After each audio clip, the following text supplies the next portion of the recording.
A partir de este momento comienza Marxianos.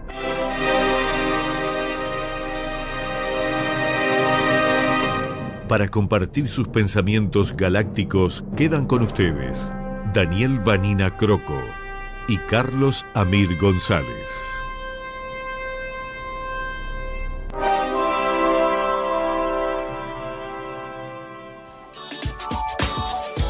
Sabemos que en estos días la información sobre las elecciones puede llegar a ser abrumadora, pero te pedimos unos minutos para explicarte algo que puede cambiar el resto de tu vida. El próximo 27 de octubre, junto a las elecciones nacionales, también decidiremos sobre un aspecto fundamental, la seguridad social, que impacta directamente en nuestras vidas y en la de nuestros seres queridos. Esta no es una propuesta de un partido político, es una propuesta de la gente, personas comunes como vos y yo, que luchamos por mejorar nuestras condiciones de vida.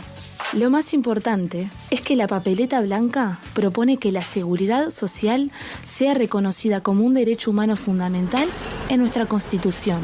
Tenés derecho, después de toda una vida de trabajo, a disfrutar de tu familia, de tus nietos y de tu tiempo. Recuperar el derecho a jubilarse a los 60 años. Porque a los 60, cuando el cuerpo ya no da más, tenés derecho a elegir cuándo jubilarte. Si perdés el trabajo después de los 55 años, es muy difícil conseguir otro. Y aún no hay soluciones al respecto. Solo el 18% de las personas logra reinsertarse en el mercado laboral a esa edad. Y esperar sin esperanza hasta los 65 es condenar a esa gente a la miseria. Primeros en rentabilidad acumulada.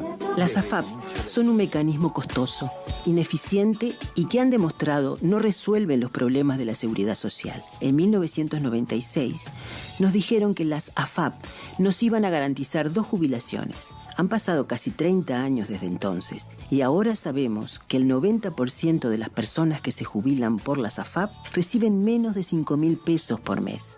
Además, de cada 100 pesos que aportás, 20 se los queda la AFAP y calculan la jubilación como si todas las personas fueran a vivir 100 años, lo que genera una prestación miserable. Me jubilé con 62 años. Ahora que subieron la edad jubilatoria, ¿vos te ves ahora No, a los 64 años? ¿Cuántos años aportaste a la AFAP? A la AFAP relativamente desde el 2006 más o menos. Estoy cobrando 375 pesos. Con el descuento del Servicio Nacional Integrado de Salud me quedan en 356 pesos. Me jubilé a los 60. Cobro la jubilación, una alegría bar. Cuando fui a cobrar los AFAP me dieron 2.000 pesos.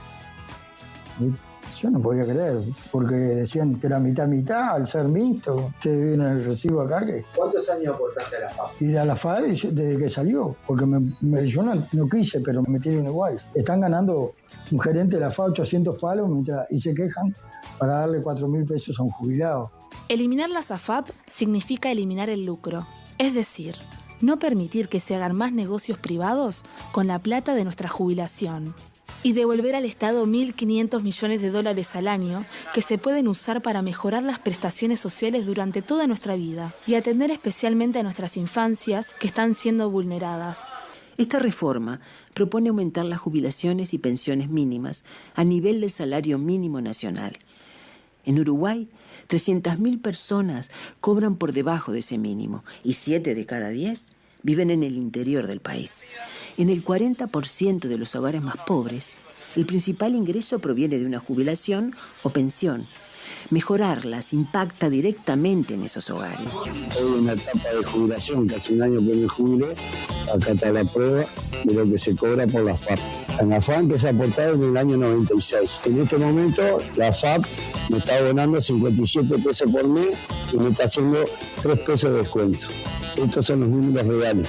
Y supuestamente íbamos a tener una doble jubilación por el sistema mixto, que esto, lo otro, que y ahí estamos. ¿Vos estás trabajando ahora? Y sí. Con 18.000 pesos por mes es medio difícil. Y sí, ¿quién vive con 18.000 pesos por mes? Nadie. Yo lo que cobro, trabajé 30 y casi 40 años de aporte y cobro 18.000 pesos por mes. ¿No te parecen razones suficientes para cuidar a quienes nos cuidaron? La papeleta blanca mejora la vida de más de 1 millón de uruguayos, sin que nadie pierda nada con respecto al sistema actual. Luego hará falta una reforma integral de la seguridad social. Pero este plebiscito consagrará 3 derechos básicos que mejorarán la vida de inmediato a muchísimas comunidades. ¡Vamos que llegamos! En 1989 ya reformamos la Constitución para garantizar el aumento de las jubilaciones. Nos dijeron que sería una catástrofe, pero el 72% de las y los uruguayos votó que sí, y la catástrofe nunca llegó. No te vamos a decir a qué candidato votar. Pero el próximo 27 de octubre, votes lo que votes, poné la papeleta blanca del sí. Mete una por vos, por nuestros seres queridos, por nuestro futuro. Que el movimiento sindical va a dar pelea por una reforma alternativa de la seguridad social que cambie los santos de la financiación, que amplíe los derechos y que sea sustentable, obviamente, económicamente, ambientalmente, financieramente, pero en primer lugar, humanamente sustentable, que no descartamos ninguna de las formas de la acción para erradicar este ajuste fiscal encubierto, reforma jubilatoria y plantear otra reforma jubilatoria. Seguir explicando y fundamentando la justicia, la necesidad y la pertinencia de esta reforma popular para instalar en la Constitución la seguridad social como un derecho humano fundamental. El pueblo va a decidir en octubre qué es lo que quiere en materia de jubilaciones y pensiones. Hace meses empezamos este camino. Hemos recorrido cada rincón del país que pudimos, con esfuerzo, sacrificio y esperanza, llevando información clara y contundente a nuestro pueblo. Queremos que todas y todos tengan las herramientas para decidir con la verdad. No con miedos ni temores que otros tratan de imponer, sino con la verdad. Es que sufrimos en la piel cada vez que vamos a cobrar nuestros salarios, nuestras jubilaciones y nuestras pensiones. Hoy la realidad es que estamos a un paso de darle a nuestro pueblo algo fundamental: dignidad en la jubilación. Recolectamos 430.000 firmas, demostrando que cuando nos unimos, hacemos historia, y contigo lo vamos a hacer nuevamente. Siempre nos dicen que lo que necesitamos no se puede, que mejorar las jubilaciones o permitir que las personas decidan cuándo jubilarse es imposible, pero no lo es. Y no solo es posible, sino que es necesario. Pero para ello te necesitamos a vos. Vos podés cambiar la historia, tu historia. Vos podés mejorar tu vida y la de tu familia. No caigas en las mentiras. No permitas que algunos sigan llenándose los bolsillos mientras te dicen que no hay opciones. Tu vida te pertenece y tu vida vale. Este es el momento de dar un paso adelante, poniendo la papeleta blanca del sí el 27 de octubre. Debemos ser ejemplo de valores, los valores de Artigas: justicia, igualdad, solidaridad. Valorar nuestra vida es defender nuestros derechos. Por vos, por los que te cuidaron, por el futuro tuyo y el de los que vienen. El 27 de octubre votá la papeleta blanca del sí. Es ahora, es el momento de hablar con cada uno de quienes te rodean. En este último tirón se necesitan muchas manos para salir a la calle, a conversar, a convencer, a perder el miedo, a repartir la papeleta blanca del sí para que llegue a cada hogar.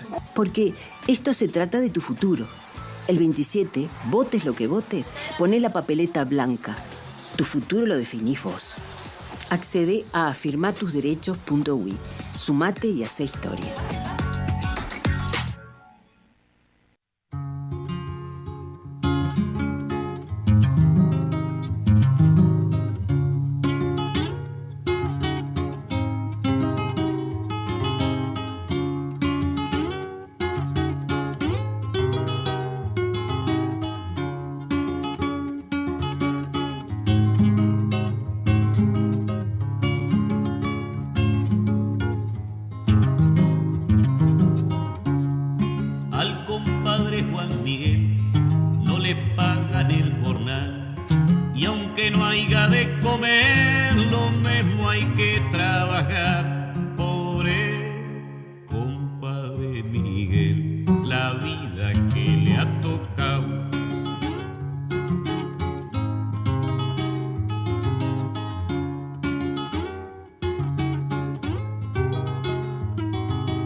todo el día lo ha pasado trabajando y sin chistar. Por unos tragos de caña el pobre compadre Juan, pobre compadre Miguel, la vida que le ha tocado.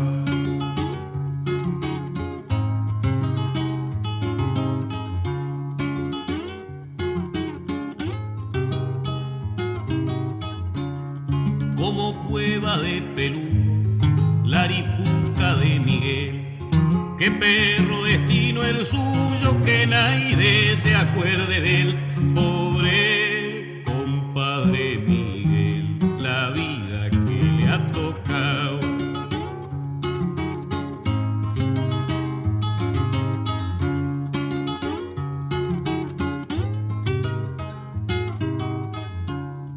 El doctor y el comisario siempre le hablan de la ley, que hay que respetar lo ajeno aunque no haya de comer, pobre compadre Miguel, la vida que le ha tocado. Muy buenas noches, amable audiencia de esto que hemos denominado Marcianos con X. Muy buenas noches, Leonardo Pereira, comandante de vuelo de esta nave galáctica. ¿Qué tal? Number one de Marcianos, el doctor Marcianos. Daniel Vanina. Y ya tenemos en el aire a Adolfo Bertoni. ¿Qué tal, Adolfo? ¿Cómo estás? Hola. Hola, ¿qué tal, Adolfo? Bueno, seguimos con la música y nos vamos a tratar de retomar contacto con Adolfo Bertoni.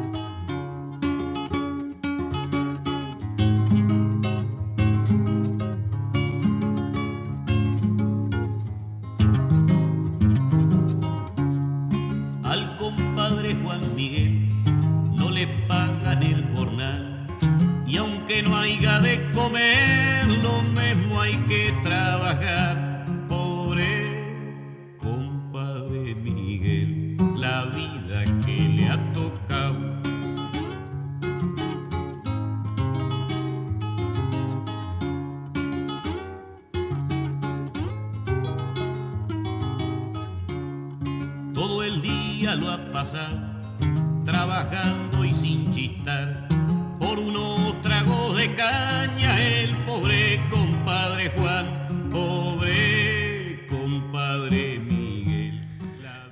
Bueno, retornamos a la noche marxiana y creo que ahora sí tenemos a Adolfo Bertoni en el aire.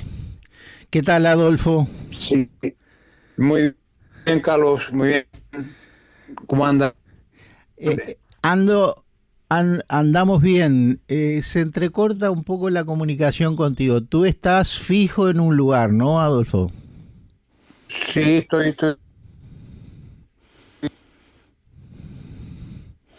Sí. Yo escucho perfectamente. Tú nos escuchás bien a nosotros, ¿sí? Estamos teniendo algunos problemas con los celulares y en clave de WhatsApp.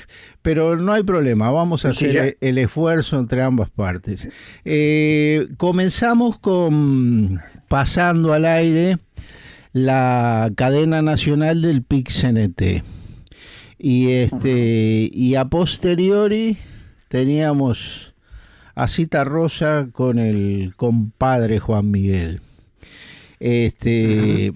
Creo en función de cosas que estoy escuchando, viendo, de que estamos bien. Pese a algunos anuncios de que estábamos un poco a la baja, yo creo que se denota un nuevo estado de ánimo. Yo he estado chequeando también a este movimiento que tú últimamente has lanzado, que es el de unos jubilados en torno a la figura jurídica del Sindicato de los Trabajadores de la Seguridad Social, tu persona. Me parece que hay como un estado de ánimo mejor de la gente, que la gente piensa, esta cadena del PIT-CNT a mí me inyectó un nuevo estado de ánimo, que creo que hay un cambio. Creo que generales opiniones.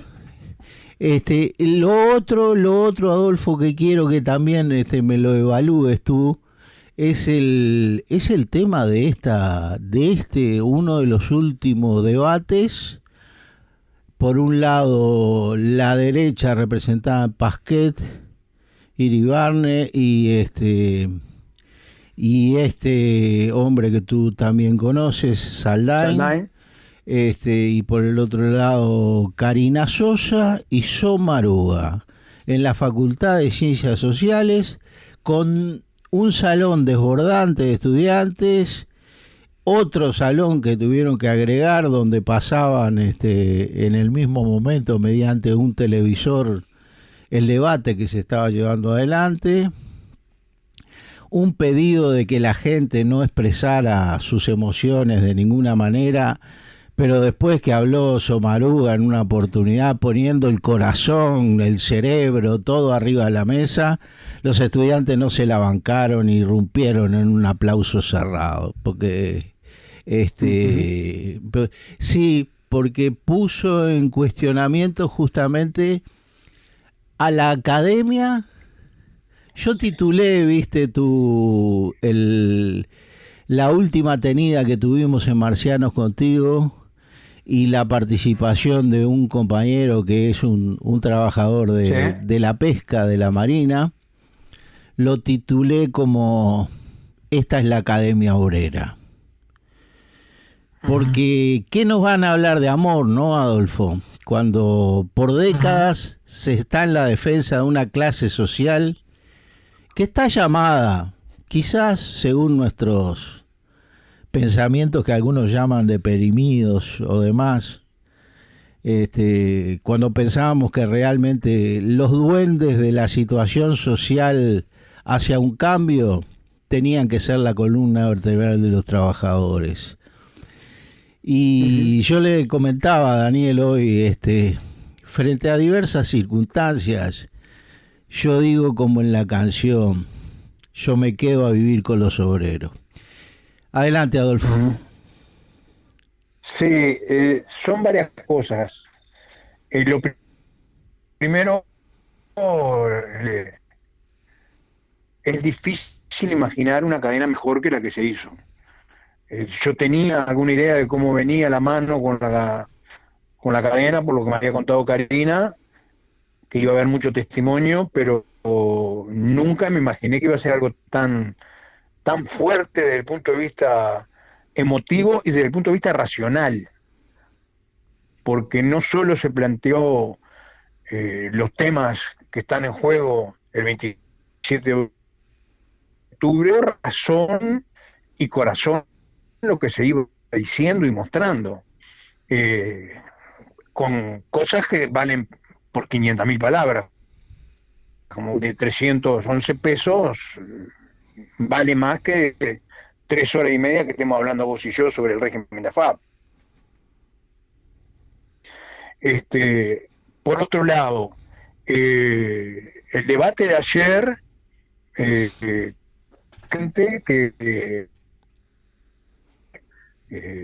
la potencia de las razones de lo que estamos promoviendo es realmente fuerte, y que la gran encrucijada que tenemos es lograr que te cuento algunas cosas. Hace poco estaba una hora en un grupo que tenemos del Montes. Carlos venía del Chuy, de hacer un acto con los compañeros del Chuy, y se encuentran en la ruta, en la carretera, con que había una asamblea de trabajadores del transporte, de Cotar, creo que es la empresa. Y Daniel Villar y quien venía en un auto decidieron volver para atrás y hacer una asamblea con los trabajadores. Justo iban con papeletas blancas y terminó la asamblea con que se quedaron con 500 papeletas y que las iban a llevar a sus casas y a sus residentes que viven en distintos lados de Rocha. Cosas que contaba hoy Jorge Macri, no sé si lo conocés, el compañero, un gran militante del Mondes, sí, de la experiencia que se está haciendo con el reparto de papeleta o en Tres Cruces o en la Plaza Colón o en San Bois. Es realmente muy importante la adhesión de la gente a la papeleta con la que estamos trabajando. Entonces, oscura, que no podemos precisar bien cuán grande es, porque como te digo esto, te digo que hablando hoy con una compañera conocida mía de mi pueblo en Fraiburgo, me decía, mirá, por acá se está hablando poco, no hay una campaña muy fuerte en la ciudad. Si vos mirás eso y estamos a 10 días del plebiscito, si bueno, y bueno, es que forma de hablar con otros compañeros para ver de qué manera podemos resolver esto. El sábado me voy para Castillo y el sábado también voy a estar en el Chuy a las 6 de la tarde cerrando el acto. O sea, hay movimientos y en donde nos movemos, el respaldo existe y existe en gran particular de esas cosas que realmente conmueven. Mateo Grise me llamó para hacerme una nota para la Telesur, que no salía hoy, no sé cuándo salía, sobre el plebiscito, y me dijo, ¿no tenés algún conocido que gane la jubilación mínima? Y justo tengo un vecino en la planta baja del edificio, un edificio acá en la Ciudad Vieja de 4 pisos, Héctor Rojas, que tiene 38 años, que de niño, que trabajó en AFE, después fue redistribuido al correo, para la jubilación mínima de 1800 y está con en la mano. Entonces, ante esa realidad, el que nosotros podamos llegar a quien está haciendo 1000 lavares para parar la olla, porque Rojas decía, nosotros hay días que estamos con arroz y huevo frito, no nos da para más. Yo salgo a vender cosas con un carro en la feria los domingos, fui este domingo, hice 1.500 pesos, vine, gasté en cosas para los gurises, porque tiene 3 nietos, y ya quedé sin nada. Entonces, hay una situación social con complicaciones muy grandes en la manera de vivir de la gente, a la que necesitan algún tipo de respuesta, y en el caso concreto del plebiscito, a quienes ganan menos, los jubilados, los pensionistas de la invalidez, nosotros vamos directamente con una propuesta que son 3.400 pesos más por mes en el caso de los jubilados y de los jubilados, y casi 5.600 pesos para los pensionistas y pensionistas de la vejez. Es muy fuerte lo que se conquistaría si el plebiscito gana. Totalmente, Adolfo. Además, mira, tienen un caradurismo los detractores del sí, de este plebiscito de octubre, un caradurismo. Además, tienen casi todos los medios a su favor. Hay una gran corporación de las estructuras políticas y comunicacionales. Es un corporativismo que está todo como una gran araña, aquella misma araña que pintaban del comunismo que se venía sobre la sociedad. Bueno, esto es una gran araña de la derecha uruguaya, conjugada con un progresismo malhadado que también está en su mensaje contra los trabajadores. Hoy discutí hace no mucho con una oyente nuestra que decía, no, yo estoy por el sí, Carlos, pero no puedo entender cómo a veces le bajás esos hachazos a programas como Esta Boca es Mía, que son tan objetivos, Victoria Rodríguez.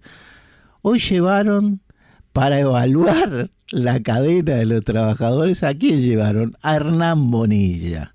un economista blanco, totalmente oficialista. Sí. Yo te digo, dentro de todo, hay hasta una cuestión honorable, porque frente al pedido del PIT-CNT de poder hacer esta cadena, el propio gobierno con Cuquito a la cabeza, que lo que se le decía y se le denunciaba, usted, señor presidente, utiliza la cadena para hacer política contra el plebiscito. Bueno, nosotros quisiéramos la cadena, y se concedió, yo te digo, mínimamente honorable, pero se sabe con quiénes se está hablando. No, pero pagaba más y no lo hacía. Ahora, pero estos otros niveles de lo que yo llamo la corporación político periodística, es de terror, porque inclusive yo vi cosas muy feas, porque tanto en desayunos informales como en Esta Boca es Mía, cuando llevaban a la gente que estaba contra el plebiscito, tipo Saldain y demás, el coro de carcajadas era unánime, de los conductores y de los panelistas. ¿Hablando de qué? Hablando de la ignorancia de los trabajadores, que hacían mal las cosas, que se apuraban. Esto lo siguió diciendo este economista Bonilla, lo siguió diciendo hoy, ¿no? No, cosas mal hechas y cosas improvisadas y no saben lo que hacen. Terrible. Pero bueno, de todas maneras, digamos, no es aplaudirlos a ellos para nada. Seguimos con nuestras seguridades y certezas, se vienen emplazando bien las mismas, y yo creo que el derrotero de la verdad se abre, vamos desbrozando un camino, la gente está teniendo mejores niveles de información, saca sus propios balances de los debates que sigue habiendo, o sea que estamos tranquilos. Adolfo, adelante, y ya nos quedan unos minutitos, tu último mensaje. Atención sobre dos acciones presidenciales. Una, la del expresidente Mujica, que hace unos pocos días sacó sus declaraciones en M24, claramente con la intención de revolver más el avispero y acumular para la derrota de la papeleta blanca, diciendo cosas como con su estilo, parece que no está mal, pero si las entras a analizar, lo que vale es lo que no dice. Entonces, contando cosas de cuando estuvo en Japón y una robot que la sustituía a una periodista y hablando de la inteligencia artificial y bueno, y la dificultad de poner en la Constitución lo que queremos poner, pero relatando cosas que pasan en el mundo, pero no explicando cómo funciona el mundo. Y el mundo tiene poderes y tiene quienes no tenemos poder. Y hay una lucha entre el poder y los que no tenemos poder que existe desde el comienzo de la historia, y si no hablamos de esa lucha por el poder, que tiene precisas lucha de clases, si no hablamos de eso, nos perdemos de ver de otras cosas. Lo otro que me indignó, que leí hace poquito, hoy lo dijo no sé dónde, la calle Pou, que sigue hablando, como decís vos, en contra del plebiscito, llegó a decir hoy en algún lado que estuvo, que bueno, que si la gente vota sí, él no se iba a hacer cargo. Es terrible que el presidente de la República diga que si hay un pronunciamiento popular categórico mediante voto secreto en las urnas, él como presidente no se va a hacer cargo. ¿Qué va a hacer? ¿Va a anunciar? ¿No debería ponerse al frente del país con la nueva realidad diciendo, soberano, ustedes mandan aquí estoy yo para cumplir lo que mandaron. No, él dice que no se va a hacer cargo. Es una barbaridad. Yo no recuerdo haber escuchado una cosa de esta. Hacía muchísimo tiempo que no escuchaba una cosa parecida. Yo hablaba hace un rato con una sobrina de Libertad que está viviendo con nosotros, porque se vino a estudiar comunicación en UTU, y le decía, no sé si lo hablamos la última vez contigo, no me acuerdo bien, yo me estoy acordando del plebiscito del 80. También nos decían que el país se venía abajo si ganaba el no. Si les decían que no, la dictadura iba a ser un desastre que mamma mía. Había que salir disparando y la situación del país iba a ser catastrófica. En aquellos momentos no había libertades políticas, no había WhatsApp, no había celulares, se hizo una o dos cadenas de televisión y más nada, pueblos enteros donde no se sabía quién estaba a favor del sí o en contra de la reforma que proponían los militares, y sin embargo, llegado el momento, la mayoría del pueblo dijo no, contundentemente. Yo creo que ahora, ocurriendo en los últimos días, porque es como que en los últimos 10 días se empezó una cascada para el lado del sí, como que se están definiendo los que no saben o los indecisos y se están volcando para el lado del sí. Adolfo, muchísimas gracias por tu participación. Se nos terminó. Al contrario. Se nos terminó el horario. Y sí, pienso contigo que sí. Como a veces lo analizamos con el doctor Daniel Vanina, a veces el análisis no sale con la pureza necesaria cuando uno tiene la camiseta puesta de algo, ¿no? Y nosotros con Daniel tenemos la camiseta puesta junto con la clase trabajadora, con el movimiento obrero y popular en este despertar de afirmar tus derechos y vamos a por los mismos. Los poderes que enfrentamos en este sentido son poderes un poco confundidos, porque son poderes políticos, otros poderosos que no dudan, que saben que están defendiendo lo suyo, que saben que están defendiendo un paquete con el capitalismo financiero internacional y nacional de 24.000 millones de dólares. A veces somos muy capaces de exigirle a los connacionales que tienen en paraísos fiscales 24.000 millones de dólares, que los traigan para acá, para nuestra producción y para nuestro país. Pero no somos capaces de pedirle a organismos financieros extranjeros y nacionales que devuelvan la plata con la que especulan de los trabajadores. Gracias, Adolfo, y nos vemos pronto. Gracias a usted. Un abrazo para vos y para Daniel.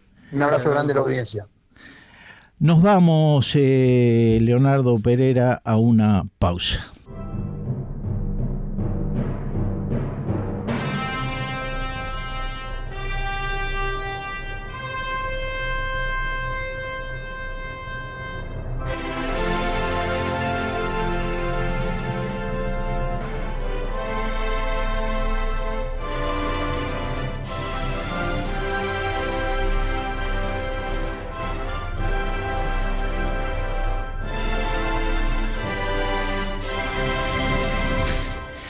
Regresamos a la noche marciana para recibir a un hombre que se nos ha venido con sus alabanceros acá, en modalidad de una simpática hija que se llama Dalma, tiene 14 años y es la más pequeña hija de Cristian Mirza, diputado nacional, político del Frente Amplio y además destacado coordinador del movimiento por la defensa del pueblo palestino, movimiento en el cual tanto Daniel Vanina como yo formamos parte como integrantes y como seguidores, porque planteamos que viva Palestina libre y algún día será. Vamos a tratar con Cristian Mirza primero algunas cuestiones a nivel nacional, de en qué anda Cristian, de cómo está viendo la situación a nivel nacional, y después nos vamos a meter de lleno en los temas del Medio Oriente, esta situación trágica por la cual atraviesa la milenaria tierra de Palestina y su pueblo original, digamos, actualmente arrasado, con muchas posibilidades, inclusive de que sobre esta situación que viene de siglos atrás, pero que cada vez es más patética. Uno no sabe cuál puede llegar a ser el rincón de vida donde se pueden refugiar los sobrevivientes, porque los planes para ellos son terribles, y con una cantidad de cómplices muy poderosos, muy hipócritas, hoy derramando cantidad de lágrimas de cocodrilo después de haber sido los generadores y los responsables de esta situación. Hoy, para decirlo en el mismo sentido bíblico, hipócritamente tiran cenizas sobre sus cabezas y se mesan las vestiduras con lágrimas de cocodrilo. ¿Qué tal, Cristian? Adelante. Y te decía que estuve en algunas búsquedas de tu persona, pero me encontré con varios folletines atrasados. Muy bien, buenas noches, un gusto estar con ustedes, un gusto estar con la audiencia. Y bueno, yo soy diputado, como tú bien lo dijiste, de la 609. En realidad, en el campo político estoy hace muchísimos años, pero en la última elección del 2019 yo fui suplente y ejercí como titular varias veces, hasta que el año pasado los compañeros del MPP me pidieron que asumiera la titularidad, y bueno, estoy desde diciembre y hasta febrero del 2025 como tal. Y digo, me pidieron y entre comillas me arrancaron de la facultad, porque yo soy docente hace más de 30 y pico de años, investigador en la Facultad de Ciencias Sociales con régimen de dedicación total. Tú sos sociólogo, además. Yo soy ¿no? asistente social, formación de grado, y soy doctor en ciencia política. Y entonces, bueno, fue así, porque me dijeron, tenés que asumir ya, y yo les dije, yo no puedo asumir ya, porque tengo 300 estudiantes y estamos terminando el semestre, así que bueno, perfecto. Entonces esperaron hasta principios de diciembre, de hecho. Y o sea que ahora tengo la DT, la dedicación total, suspendida hasta febrero del año que viene, y una reducción de la carga horaria porque no se puede. Igualmente sigo dando clase en forma honoraria porque la docencia es una de mis pasiones. Entonces yo solicité especialmente autorización al Consejo de Facultad, cosa que efectivamente ocurrió, y pude dar un curso, el primer semestre sobre todo, que doy un curso de ideología política y bienestar en América Latina y el Caribe, que básicamente trata de las políticas sociales en América Latina. Y bueno, ha sido un poco mi trayectoria. He publicado varios libros, y a propósito me viene fenómeno esta visita a la radio, a la histórica 36, para anunciarles que anoche presenté mi último libro junto con un destacado periodista, Lin Cardoso. Publicamos Las 7 patologías de la derecha, con un subtítulo bastante sugestivo que dice: De Maquiavelo al gato con botas. Maquiavelo sí quién es, el gato con botas no me acuerdo. El gato con botas es un cuento infantil, digamos, entre comillas, porque en realidad no era tan infantil, de Perrault, un francés, pero bien interesante ese cuento porque el gato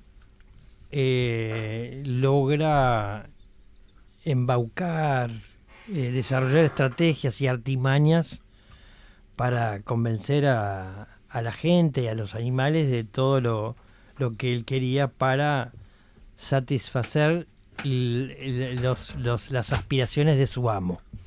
Pero bueno, entonces ayer presentamos las 7 patologías de la derecha. En Twitter yo publiqué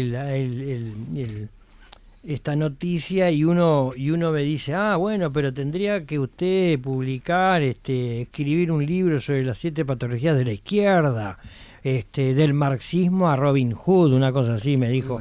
Entonces yo le contesté, yo publiqué las 7 patologías de la izquierda en el año 2019, llegaste muy tarde. Entonces yo me siento con propiedad para hacer crítica a la derecha, porque no me pueden venir a decir que no hice autocrítica hace 5 años. Este libro va a estar a la venta en prácticamente todas las librerías a partir de mañana seguramente. Es una publicación de la Fundación de Cultura Universitaria, a quien no termino nunca de agradecer la confianza, porque es una editorial que se ha destacado sobre todo por publicar trabajos académicos en el campo del derecho, el derecho procesal, el derecho penal, el derecho administrativo, y incursionó en esta materia política justamente hace 5 años y sigue confiando en mí como crítico del sistema político en general. Pero como yo decía ayer, patologías y autocrítica podemos, y de hecho el Frente hizo, pero no somos todos iguales. ¿Está claro? No somos todos iguales. Derecha es una cosa, izquierda es otra cosa. Y lo puedo fundamentar, pero no viene al caso porque yo quiero hablar de Palestina, de mi Palestina. Está claro, Cristian. Antes de eso te diré que bueno, que no sé si ha llegado al lugar indicado. Ahí veo que Daniel está preparando su libro para obsequiarte, que se llama Comunismo siglo XXI, siglo XXII. En Marcianos existe hace más de 3 años, y es Marciano con X, que evidentemente le damos identidad junto con Daniel Vanina. Nosotros nos conocimos en el Penal de Libertad, y durante una estadía de algunos años, y allí nos llevó nuestro pensamiento y nuestra acción como comunistas. Eran aquellos momentos en que, pese a las vicisitudes que pasábamos, defendíamos nuestra ideología y nuestra condición política como luchadores antidictatoriales y defendiendo una democracia burguesa capitalista en la cual no creíamos, pero que sabíamos que de salir a la misma todos íbamos a tener derecho de pleitear por lo que queríamos en mejores condiciones. Por eso luchábamos los comunistas también, así como luchábamos contra el sistema capitalista, que era imperante en nuestro país, como hoy es mucho más imperante a lo largo y ancho del mundo, lamentablemente. Aquello de que de los arrepentidos se sirve el Señor o que está empedrado el camino del infierno, no es algo a lo que hagamos culto. Fuimos orgánicos durante muchos años a un partido que para nosotros, para mí inclusive, que empecé en ese partido dentro de la Juventud Comunista, alguien decía que el añoso tronco de la lucha de nuestro partido tenía mártires y tenía gente muy venturosa y muy sabia en lo que a la búsqueda de una nueva sociedad se correspondía. En la juventud decíamos, cuando pasamos la prueba del fascismo, de los 12 años de fascismo, decíamos, bueno, no éramos el tronco añoso, pero éramos las varas más verdes del árbol. Y decíamos en aquel entonces, lo malo de la vara verde es que de repente tiene mucho más de confianza en el azar y en la aventura y mucho menos sabiduría para aventar los peligros del camino. Sin embargo, al ser una rama verde, se dobla pero no se quiebra. Eso nos ha permitido ciertos niveles de avance. Hoy con Daniel somos dos viejos adultos, no que se lamen las heridas, porque tratamos de seguir vigentes en nuestras búsquedas. Sí hemos analizado con un sentido crítico, como decía, como le aconsejaba a la compañera de Marce en algún momento de ponerle un título a un libro y le decía: crítica de la crítica crítica. Podemos estar recorriendo ese camino. Hemos visto que lo que se avanzó como socialismo llamado real, hemos visto que hubo una combinación de fracaso y de derrota. Pero hoy tenemos que hacer renacer nuevamente algún paradigma que a los pueblos los libere de este panorama tan neblinoso y tan oprobioso que existe sobre la humanidad. Y pienso que sí, que aunque no lo veamos, podemos ir echando algún basamento cierto para ir desbrozando un nuevo camino con unas nuevas posibilidades para la humanidad que las necesita, porque si no el certificado de defunción está escrito, pero ya no el de Fukuyama, de la muerte de las ideologías. Se necesita que nuevas ideologías se revitalicen y que vivan y que relancen a la humanidad a un camino de posibilidades ciertas, ¿no? Para redimirse de todo esto que estamos padeciendo y viviendo. Perdón, Cristian, pero te quería un poco recibirte dentro del tenor en lo que estamos. Y estamos en algo de querer revitalizar categorías que se han perdido. Yo escuchaba ayer, estaba viendo la cuestión de la cultura que la lista 1001 lanzó, pese a que no estamos hoy dentro. Decimos con Daniel, ya no somos orgánicos ni al partido ni al Frente Amplio. Estamos en la parte transgénica de nuestra vida, ¿no? Que no somos orgánicos. Pero estamos en búsqueda y pensamos sí que es con todo, que es con lo mejor del Frente Amplio, es con lo mejor de mucha gente de izquierda que está fuera del Frente Amplio, es con lo mejor de muchas tribus que se han montado con determinados compañeros que son sabios en sus búsquedas, pero que todavía no han encontrado un camino ni un paradigma nuevo que nos permita recrearnos de otra manera. Lo necesita la clase trabajadora, lo necesitan los sectores más decentes y más honestos del movimiento obrero y popular. Necesitan una fuerza que se consolide y que busque en serio y que no se deje apretar por estos intereses tan fuertes que están llevando al mundo a donde lo están llevando, ¿no? Adelante, Cristian, disculpa, no sé si querías anotar algo, Daniel. No. Quiero escuchar lo de Cristian. Bien, adelante, Cristian. Bien, Palestina. ¿Qué está sucediendo hoy? Es el punto máximo, aunque nunca se sabe cuál puede ser ese punto máximo, porque aparentemente el régimen sionista no tiene límite, no tiene frontera en su crueldad hacia el pueblo palestino. Pero yo quiero empezar diciendo que esta historia no empezó el 7 de octubre del 2023. Esto empezó hace más de 75 años.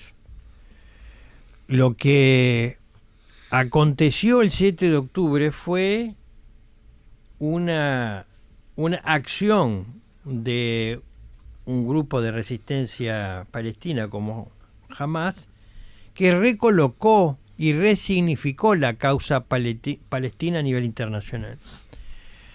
Ya nos habíamos acostumbrado al avasallamiento permanente, cotidiano, de los palestinos en Cisjordania y en Gaza.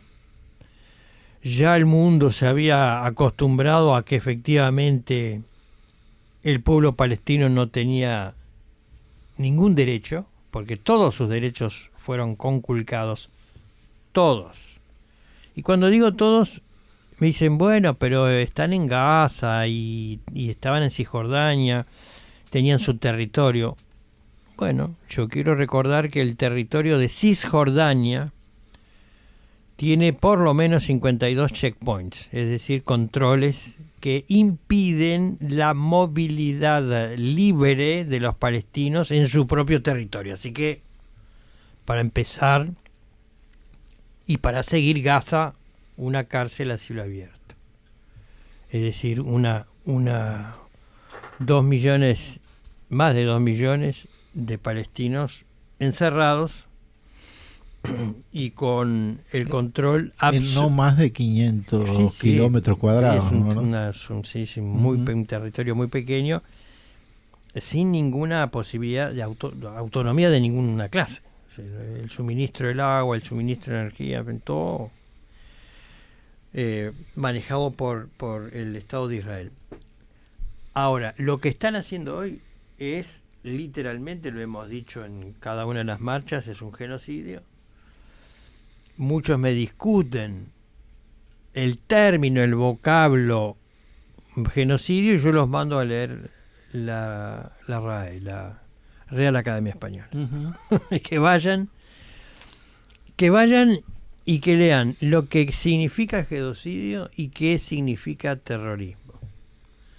Porque en más de un programa en el cual yo he participado me han dicho, bueno, pero usted condena el terrorismo de Hamás. Y yo digo, mire, yo voy a condenar el terrorismo de Hamás el día que ustedes condenen el terrorismo de Estado.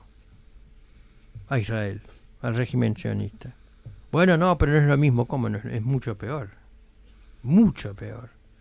Porque es una acción sistemática, planificada, organizada, con el armamento suministrado por Estados Unidos y por gran parte de Europa, porque esta masacre, este genocidio tiene nombre, apellido y tiene identidad occidental, y se llama Estados Unidos, y se llama Alemania, y se llama Francia, y se llama Inglaterra, por citar solo algunos. Y pueden empezar, inclusive, Cristian, pueden empezar por casa también. Porque hay muchos que todavía no se les ocurrió caracterizar a nuestra dictadura uruguaya como dictadura fascista. No lo hacen. No, claro. Hasta te hablan de dita blanda todavía. No, hay negacionistas en todas partes. Totalmente.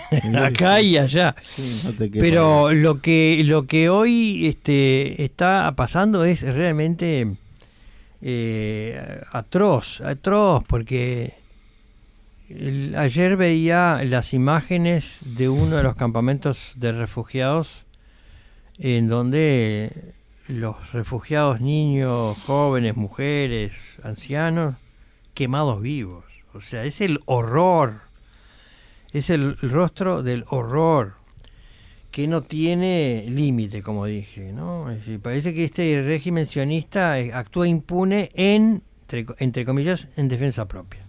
En defensa propia, lo dije en el Parlamento hace 20 días atrás, un poco más, en una de las últimas sesiones ordinarias de la Cámara. En defensa propia ya llevan 42.000 asesinados, 10.000 desaparecidos y el 60% de la infraestructura de Gaza destruida. Escuelas, mezquitas, iglesias, todo, hospitales. Es decir, hay una intencionalidad que no es oculta, porque ya no lo ocultan, no lo disimulan, una intencionalidad de exterminio, porque el Eretz Israel, el gran Israel, que con el que sueñan los sionistas más de ultraderecha, pero los sionistas en general, aunque ahí podríamos discutir mucho sobre los matices que tiene el sionismo político desde el punto de vista ideológico. Ellos avanzan y avanzan y no tienen freno, se llevan por delante a las Naciones Unidas disparando contra la fuerza, los cascos azules. O sea, esa es una cosa de locos. Sí. Contra las propias Naciones Unidas. Han declarado a Guterres, el secretario general de las Naciones Unidas, como persona non grata. Por eso yo digo, no sé si llegamos al límite, porque siempre uno se sorprende de los horrores uno atrás del otro. Ahora, cuando a mí me piden explicar esta situación, yo hago referencia a 4 clivajes o claves que explican esta situación, explican lo que pasó hace un año atrás, explican lo que está pasando hoy y explican en buena medida lo que ha pasado durante 76 años. Dame unos minutitos y ya nos venimos con Cristian Mirza, que nos va a hablar de estos 4 clivajes que definen un poco o aclaran un tanto la situación que se está viviendo en el Medio Oriente y más específicamente en tierras de Palestina, ojalá que libre no muy lejanamente. 20 horas, nos vamos a una pausa. Leonardo Pereira.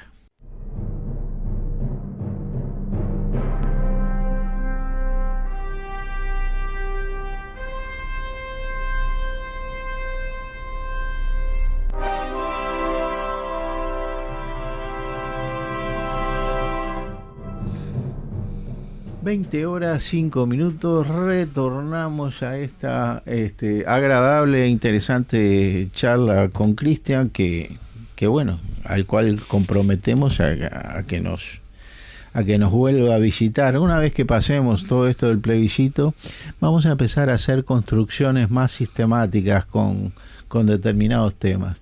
O sea, hoy nos va a quedar pendiente todo eso que nos decías de tu libro, y que tenemos que ver, y ahora nos ibas a hablar de 4 clivajes que te parecían sumamente importantes para comprender de manera más clara la situación en el Medio Oriente. Después de eso, una preguntita para el futuro. Primero eso, obviamente. Bien. ¿Cómo ves de aquí en más? ¿Cuáles serán los caminos? ¿Piensan ganar a la fuerza? No. Yo tengo una visión muy personal y... Porque experiencia hay, estamos de la guerra de los 6 días peleando. No, mucho antes. No, pero peleando contra un Israel en estas condiciones o parecidas condiciones. Mucho antes, porque yo les digo, a veces los periodistas se manejan, no lo digo por ustedes, lo digo por los periodistas de los canales hegemónicos, se manejan con visiones muy sesgadas. Y entonces voy a hacer a propósito 2 comentarios. Entonces, el primer comentario, una vez les pregunté, ¿ustedes saben lo que pasó en Tantura? ¿Cómo? Perdón, sí, ¿quién? Sí. Tantura. No suena. No, ¿qué pasa? ¿Y Deir Yassin, la aldea de ¿le suena? Bueno, sí, eso. Bueno, le suena. Entonces, ¿cuándo fueron las masacres de Deir Yassin y Tantura? En 1948. 42. Sí. Y o sea, antes de la creación del Estado de Israel, existían bandas terroristas como la banda Irgun, la banda Lein y la banda Stern, que actuaban de motu propio para sembrar el terror. Y masacraron aldeas enteras. Entonces, que no me digan que es en defensa propia. No, hace más de 7 décadas. Otra cosa es discutir por qué se crea el Estado de Israel y con qué intereses. Pero a eso voy. Entonces, y el otro comentario, antes de entrar a los 4 clivajes, yo les decía, ¿ustedes cómo se informan de todo lo que viene pasando? Porque seguramente ustedes se informan con AFP, la agencia EFE, CNN, BBC y alguna más. Pero yo me informo de mañana bien temprano y a la noche, y a veces más seguido.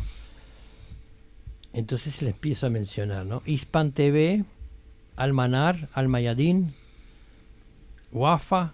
Entonces me dicen, no, bueno, no, pero eso es muy sesgado, ¿no? Porque eso es fuente iraní, fuente de Hezbollah, fuente de Hamas. No, espera un poquito, porque te voy a seguir mencionando mis fuentes. No terminé.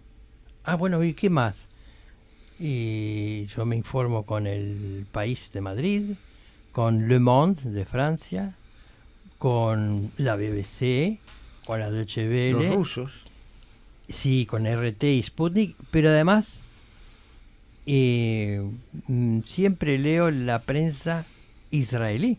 Yo leo mucho Haaretz, que es uno de los prestigiosos diarios, medios de prensa israelí. Ah, bueno. A ver, ¿qué quiero decir con esto? Yo trato de, ¿no?, ser abierto a toda la información y no sesgado como aquellos que repiten siempre, sistemáticamente, cuando empiezan los informativos, la organización terrorista Hezbollah, la organización Hamas lanzó 10 cohetes, ¿no? O sea, con ese calificativo lo que pretenden es deslegitimar y cancelar al otro, que las organizaciones son de la resistencia palestina. Uno puede coincidir más o menos en las estrategias, en las tácticas, pero son organizaciones de resistencia. Pero en fin, ¿cuáles son los 4 clivajes que con los cuales podríamos explicar algo de lo que está sucediendo? En primer lugar, el clivaje económico. ¿Y a qué me refiero? Me refiero a que la tierra, el agua, el gas son en Palestina recursos muy ricos. Y el Estado de Israel, el régimen sionista, lo controla en forma casi absoluta desde 1948.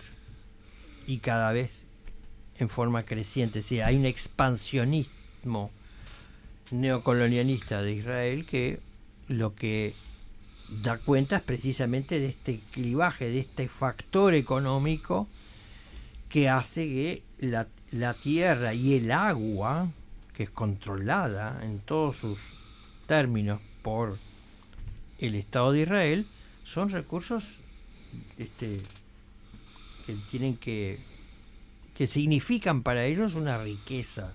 Y ahora los yacimientos de gas en la plataforma marítima frente a las costas de Gaza. Pero además económicamente, porque hay una industria armamentística que incrementa en forma notable las tasas de ganancia y el enriquecimiento a costa de la muerte, porque vamos a ser claros, ¿no? La industria armamentística se alimenta de la muerte, crece gracias, entre comillas, a la muerte. Entonces este clivaje explica buena parte. Hay un clivaje que es ideológico, es el segundo clivaje. ¿Qué significa? Que el sionismo es una ideología de corte supremacista. Ya podríamos mencionar a Teodoro Herzl y otros exponentes antes y posteriores a Teodoro Herzl, en donde se ubicaba al pueblo hebreo, al pueblo judío, con derecho a una tierra propia, y el sionismo como una expresión de una ideología que coloca a los otros, al otro o a los otros, en una categoría inferior. Ellos son el pueblo elegido. Claro. El pueblo elegido por el Dios Yahvé. Entonces hay un fundamento teocrático, ¿no? Claramente. Porque el Antiguo Testamento, la Torah, etcétera, etcétera. Luego hay ese es el clivaje ideológico, ¿no? El económico, el ideológico. Hay un tercer clivaje que es geopolítico. ¿A qué me refiero? Este Medio Oriente, en esa zona específicamente, es una suerte de corredor y de zona es un colchón, o es una zona en puja por las grandes potencias. De un lado el bloque occidental, y además hoy lo quieren acentuar, el bloque occidental, Estados Unidos, Europa, la civilización judeocristiana, etcétera, etcétera, y del otro lado el Oriente, el Medio Oriente y el Oriente más allá. No solamente el Medio Oriente, está Irán, Turquía, China y Rusia, pero sobre todo China. Entonces, la disputa por el control es una disputa geopolítica, no cabe ninguna duda. Es una ruta que establece, es de paso necesario entre el lejano Oriente y Europa. Claro, de intercambios comerciales. Totalmente. En fin. No en vano, ahí nacieron varias de las civilizaciones de tipo comercial, ¿no? Más bien. Y el cuarto clivaje es un clivaje religioso, pero no es el único clivaje. Sí, claro, hay judíos de un lado, musulmanes del otro, y hay fundamento de un lado y del otro que tiene base, digamos, religiosa, pero es un componente. Hay cristiano también, ¿no? Y hay, claro. Entonces es uno de los 4 componentes, una de las 4 claves que hay que considerar para analizar la actual situación, ¿no? Entonces, discúlpame, yo me distraje. Claro. ¿Tú ya hablaste del cuarto clivaje? El económico, religioso, ideológico, geopolítico y religioso. Está perfecto.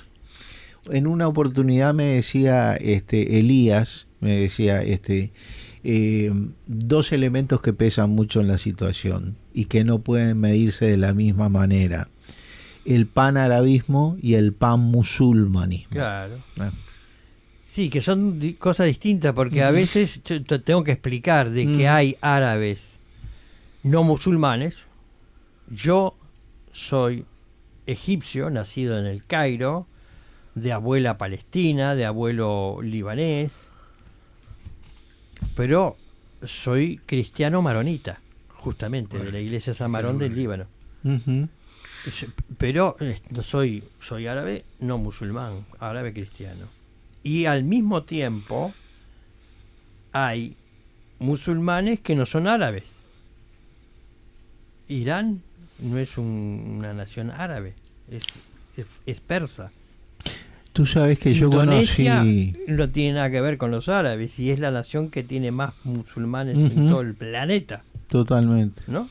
Bueno, entonces hay que explicar todo esto para entender un poco de qué va. Y sobre todo porque hay intereses que tratan de atacar tanto a Palestina como al Líbano ahora mismo, pero claro, en función de la... Bordaberry estaba hablando en Esta Boca es Mía, en los últimos minutos del programa, de que el narcotráfico en Colombia o en los Estados Unidos y demás, entre otras cosas, tenía que ver con dinero sucio que venía del terrorismo, de Hezbollah, pero una cosa así como decir, meto este tema, lo traigo allá del porque la línea argumental, Hezbollah y Hamas, claro, nombró las dos cosas. Claro, la línea argumental del sionismo y de todos sus adláteres y sus partener, porque ahí está el gran capital, hay un juego político de poder, por supuesto, es demonizar a los otros, establecer una línea demarcatoria entre la civilización y la barbarie. ¿No suena la famosa civilización o barbarie?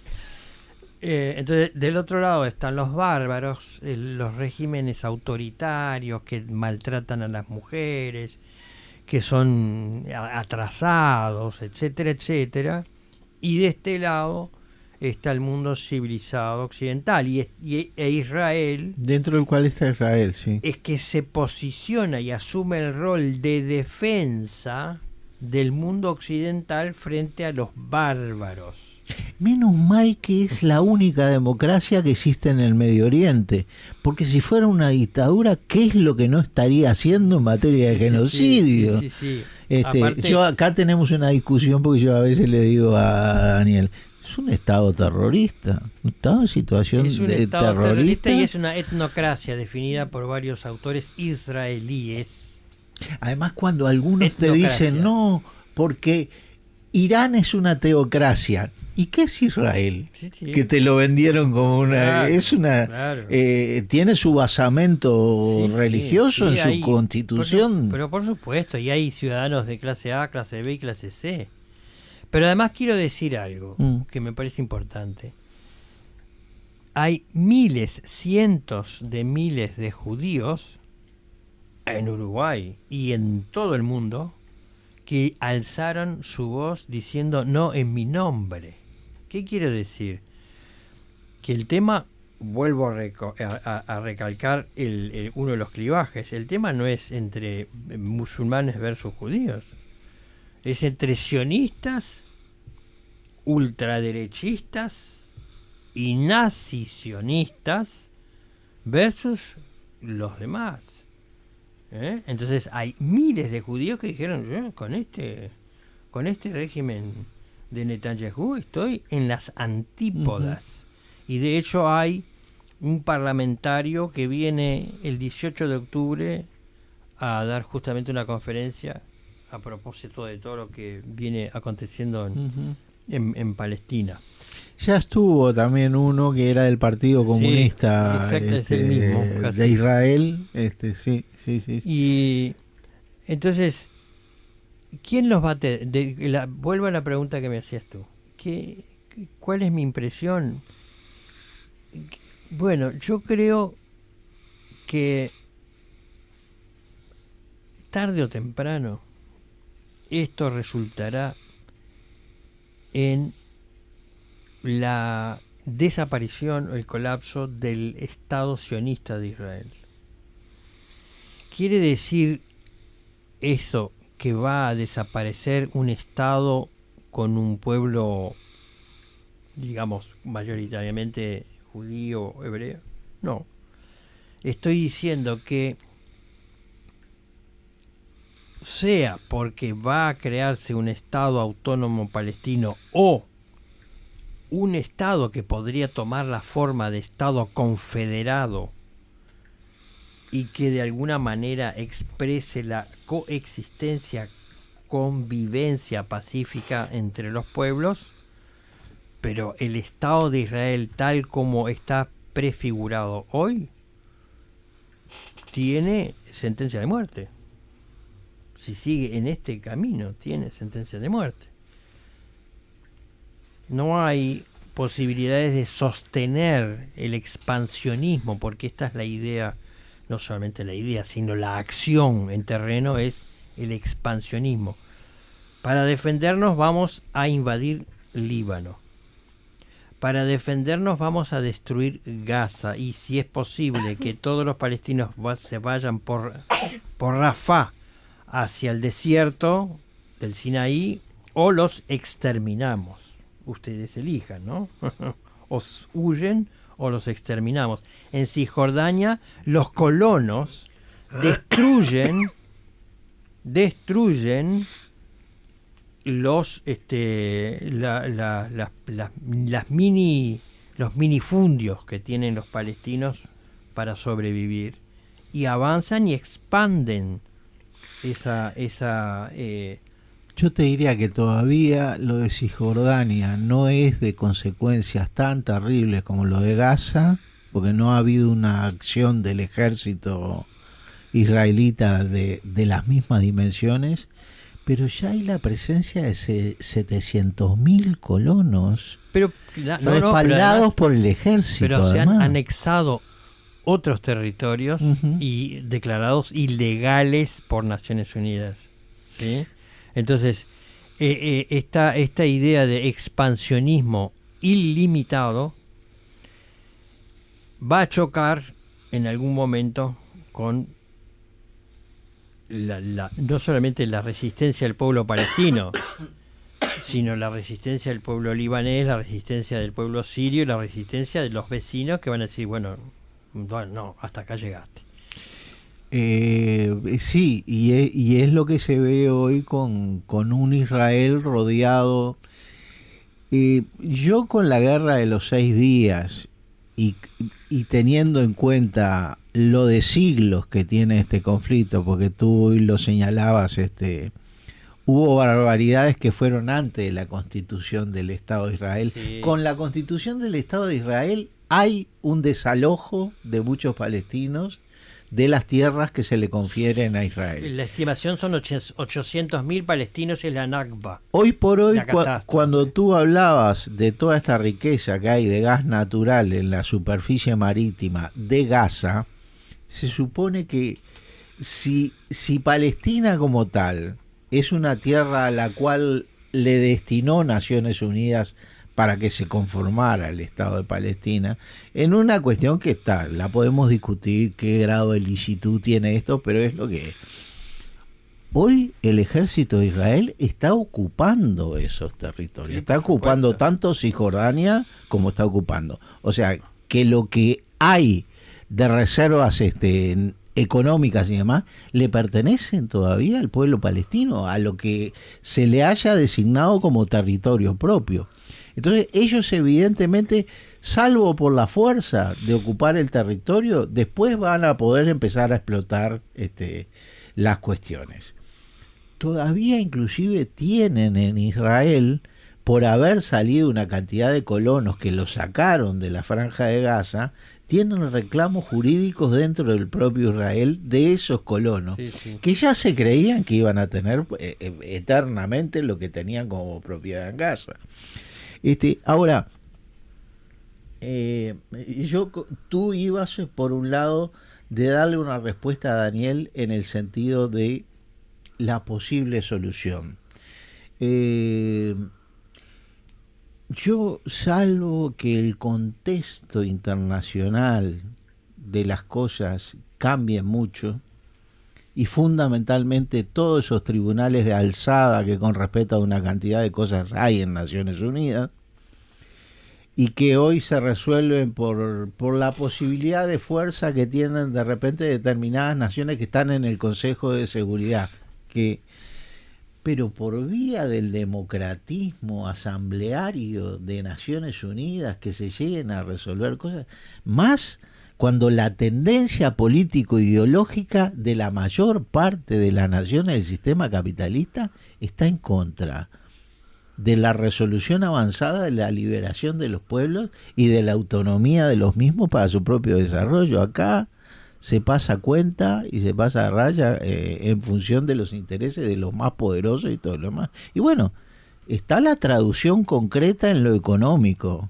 5% de la humanidad, o sea, los dueños de la humanidad con sus aparatos de administración de sus bienes y de tenencia de los mismos, que se conjugan como 80 millones en total, ese sistema, son los que salvaguardan sus intereses en contra de los pueblos. O sea, y evidentemente estamos viviendo una época donde lamentablemente hay una gran devaluación político-ideológica de los pueblos como tales, ¿no? Sí, claro. Y la incapacidad de quienes en algún momento hemos estado hasta con un sentido vanguardista tratando de iluminar de mejor manera hacia un paradigma conductor la salida de esta situación, ¿no? Entonces, hay avances, yo creo, en una cosa importante en este momento. Fruto de la gran masacre y de victimizar mucho al pueblo palestino, evidentemente hay una mejor reacción de los pueblos árabes. Sí, y de los pueblos en general. Y de los pueblos en general, tenés razón. Y observas en Estados Unidos, en Europa, en Asia, en África, las manifestaciones populares son masivas, son millones y millones de ciudadanos y ciudadanas del mundo que gritan alto el genocidio. Basta, esto ya no da para más. Basta, esto ya no. Entonces, ¿sabés? Yo por lo que estoy muy ganado a veces. Ustedes le hicieron persona no grata, ¿no? Ahí está. Por lo que estoy muy ganado, y la vez pasada lo discutía con Daniel. Ese fenómeno que se dio con el nacionalsocialismo. Claro. Tú ahora cuando citabas a los alemanes perdieron 9 millones de vidas, pero fanatizaron a muchos millones, claro, que fueron detrás del gran monstruo. Y en determinado momento, porque ayer se decía en este programa que yo citaba anteriormente, no, porque la opinión pública dentro de Israel es lo que va a derrotar a Netanyahu. Lo votaron 3 veces para gobernar Israel.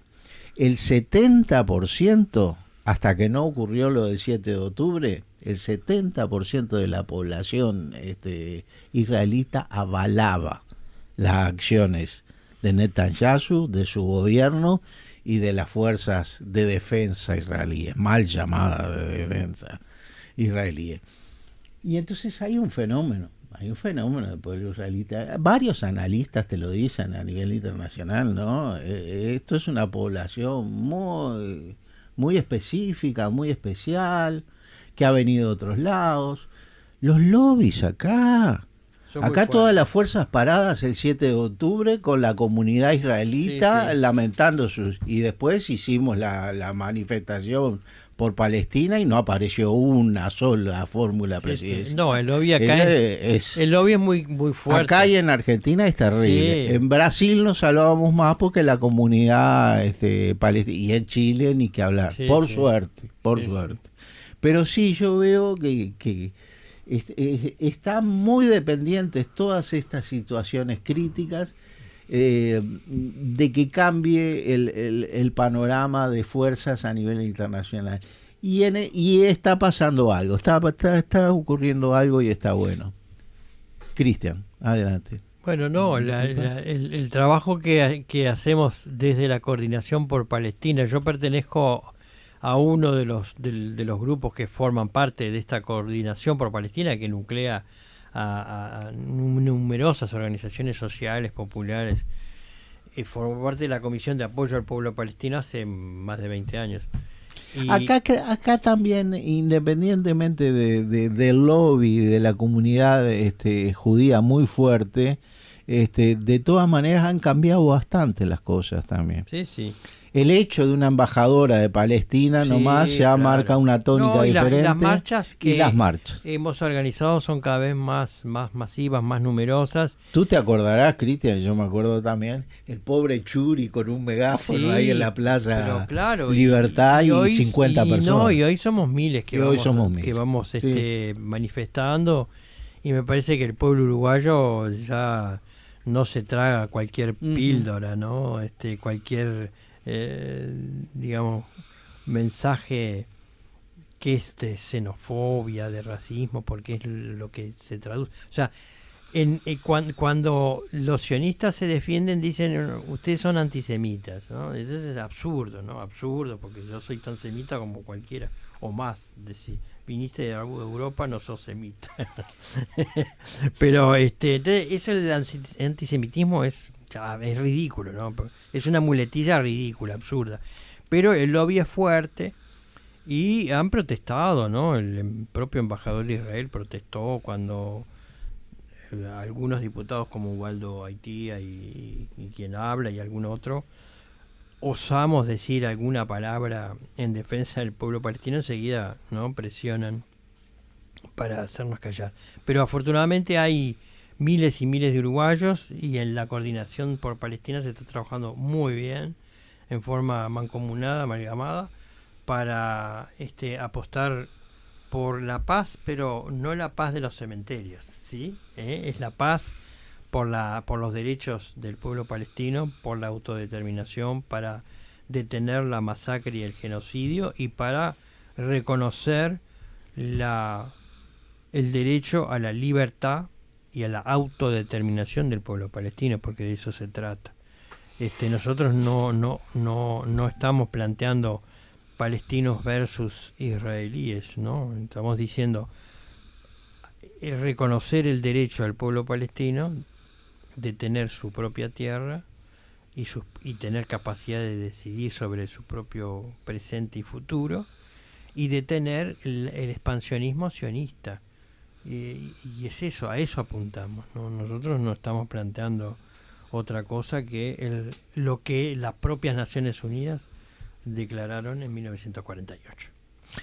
Cristian, muchísimas gracias por tu presencia. Ya son 8 horas y 3.